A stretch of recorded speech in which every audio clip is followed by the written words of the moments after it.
by all means continue to give it all away to God. Nevertheless, realize that there is no God apart from consciousness. You're not actually giving it away.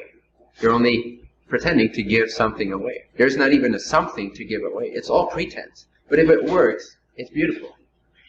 But you can even continue doing that while seeing that it's not really true. And you can appreciate the resonance that it creates. I can see that the root beer is not containing happiness. It's not happiness in a bottle. I'm giving it that meaning. I see that. I see the game. I see the pretense. But it's all a play of consciousness. And I see that there is no outside of consciousness. And so that becomes an enjoyable, optional experience. And you can focus yourself like that, holistically positive, in any circumstance. This may take some time. This may take some practice. It may take lifting yourself out of the mud, finding some motivation to transcend your shit for a moment. It may take that again and again to get the hang of it, because we're conditioned to believe we're out of control. First, we're conditioned to believe we're in control, which is why we need the conditionment that we're not in control. And then you see that you've always been in control. You've always been the dictator, not the personal you. Okay. But there is a communication happening there. Even you, from a physical point of view, have to some extent an influence on what's happening to you and how it's happening to you. When you're low frequency, meaning when you're perpetuating the thoughts, emotions, and physical activities that do not resonate for you, you'll attract more of that non-resonance to yourself in the form of whatever, physical ailments or circumstantial obstacles all the time, or similar patterns repeating themselves, or just feeling shit every day, or being depressed. All of these are not a signal to necessarily allow it, unless you can truly feel, truly allow it. Like, let the light shine in. If you can be totally happy with your depression, then you've got the hang of what it means to allow things. If not, by all means, change something in your mental, emotional, or physical body. Don't pretend to accept something that genuinely does not resonate for you. You can't accept the things that don't resonate for you. They're already accepted. But as a being, your purpose is not necessarily to agree with these things. They're there to show you what is truly desired from a higher perspective, from a more holistic perspective, and what is not desired. You are ought to listen to that if this message resonates for you. If you want to be happy and realize all the things that you feel this inner urge to realize, there is a need to start communicating with yourself in this way. To realize that it's up to you how you focus yourself in any moment, regardless of circumstances, regardless even of thoughts, emotions, and physical circumstances or conditions. It's still up to you how you label these things. Still up to you with what frequency, with what energy you approach these things. Can you see that? Something can happen right now, and everything continuously happens, but something specific that stands out could happen right now. I could slap myself in the face, and it has a different response in each of you. It's not an inherently ... experience. You say it's a ... experience, but that's just a label. Completely optional. The label creates how you feel about it. And how you feel about it reinforces a particular state on all your bodies that doesn't resonate, or does. And when you come into resonance with your being, all things will align for you. Doesn't mean there's no challenges. Doesn't mean you're never going to suffer again. Doesn't mean you're never going to disagree again. It simply means things start smoothing themselves out. You start flowing. You start gaining the insights that you've always longed for, but kept away from yourself out of this need to be a non-person, or whatever the need is, whatever your self-deprivational thoughts are and beliefs are. But if you really truly see that it's up to you where you focus your consciousness, where you focus your attention, then you're free. You become more and more independent from the things. If I describe that initial circumstance with the root beer like, fulfilling me, if I would not have the experience of the natural acceptance of all things, of this freedom thing, beyondness, whatever, and if I did not have, maybe more importantly, if I did not have the realization that Nothing exists outside of consciousness, and it's up to me where, in what spectrum, in what dimension, what level, what frequency, what particular area of consciousness I focus my consciousness into, I would probably be a slave to that root beer. I would be a victim to my circumstances, because that would increase my frequency because I labeled it pleasurable, and something else would decrease my frequency because I label it unpleasurable. Can you have an holistic, approach toward every situation and see that you're free to call it whatever you want to call it, or not call it, whatever resonates, but don't not call it anything out of a self-deprivational idea that calling it something is not spiritual. You follow? Because that, what you're choosing in that moment is not to be spiritual. You're choosing to feel inadequate, which is a low frequency vibration. You're not actually being spiritual. And your teacher may even pat you on the back saying, you're doing great. You're not labeling anything. But if it doesn't resonate, if it doesn't set you free, it's horseshit. And you should listen to what resonates. It's the only compass you have. Other people's words are no compass. They are no guidance. They're reflections, which you desired into experience to explore your inadequacy and to set yourself free from that. So like I said, it's most of the time not the instructions given that are most important. Most important is to realize what it does to you and to become more self-aware of yourself, to set yourself free like that. Does that make sense? No more horseshit, okay? No more spiritual horseshit. No more non-dual nonsense. Unless you want to continue to deprive yourself and say that I'm the only one in the universe that doesn't deserve the bliss that everything consists of. I'm the only center in this universe that doesn't let that in. That's how unworthy I am. You want to continue to experience that isolation, that non-self-love, that self-deprivation. If that's actually what you want, by all means. But now that I've hopefully made you more aware of that tendency, is it still what you want? You want it to be blind. Now maybe we've removed some of the blindness. Is it still what you want? Do you want to be happy? Do you want to pretend you don't want to be happy because it's not spiritual? Or whatever it is. Or because society doesn't allow it, doesn't condone it, you can't be happy without a reason.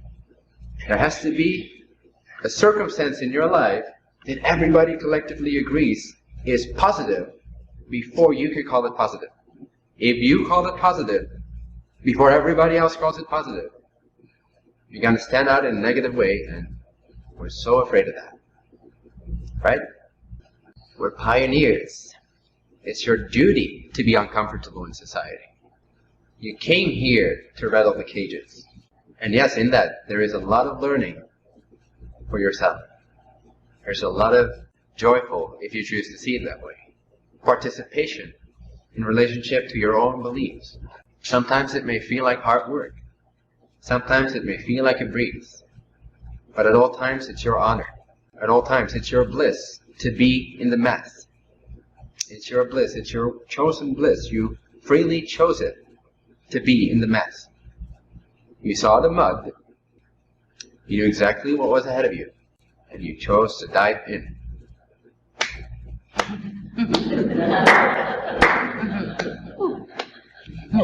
You're my heroes. You're my inspiration. So explore this throughout this life and throughout the next few weeks and days especially. Explore that moment where you call something by a certain name and see where that label comes from. And see if you can find that label in the inherent circumstance. Can you find it in the cells vibrating in that person that's being beaten? Can you find inherent wrongness in the atoms dancing? Can you find inherent wrongness in the air that's effortlessly surrounding that person that's being beat up? Or is it your label to call it, this is bad, this is really, really wrong, this is negative, this is so terrible, you shouldn't do that. Does it help anyone? Is that inherently true, or are you giving that to the world? The moment you judge something as terrible, even if it's out of a desire to do good, you're actually giving the terribleness to your environment. It's the moment that you believe in that judgment, that you emit the frequency of that judgment.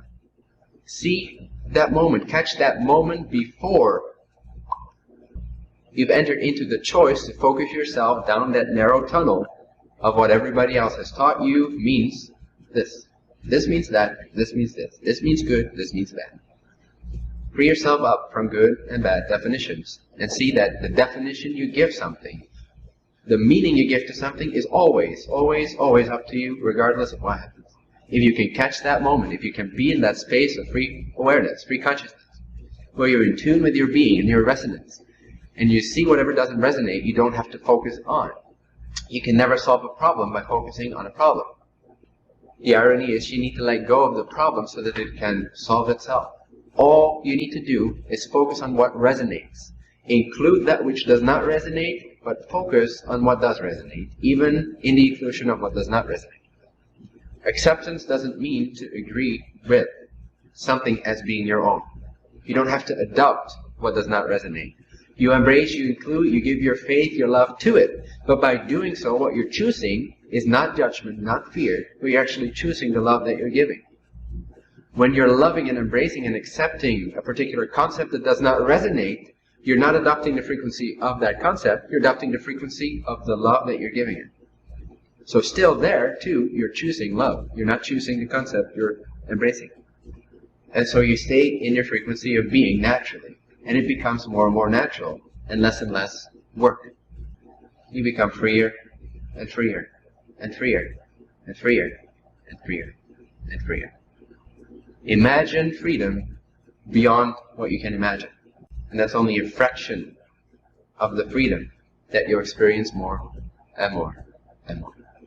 The human mind, especially the Earthling's human mind, cannot conceive of happiness, ecstasy, bliss, perfection, joy, freedom, expansiveness. It cannot conceive of these things to a very true extent. So whatever you cannot imagine, imagine that, and then know that even that is only a fraction. It's only a glimpse of the freedom that you are. To realize that is to more and more embody the frequency of that freedom. The freedom of choice, believe it or not, the freedom of choice. Not what appears. My hand is moving. But I choose what my frequency toward it is. I choose my state of being. I choose where I focus my consciousness.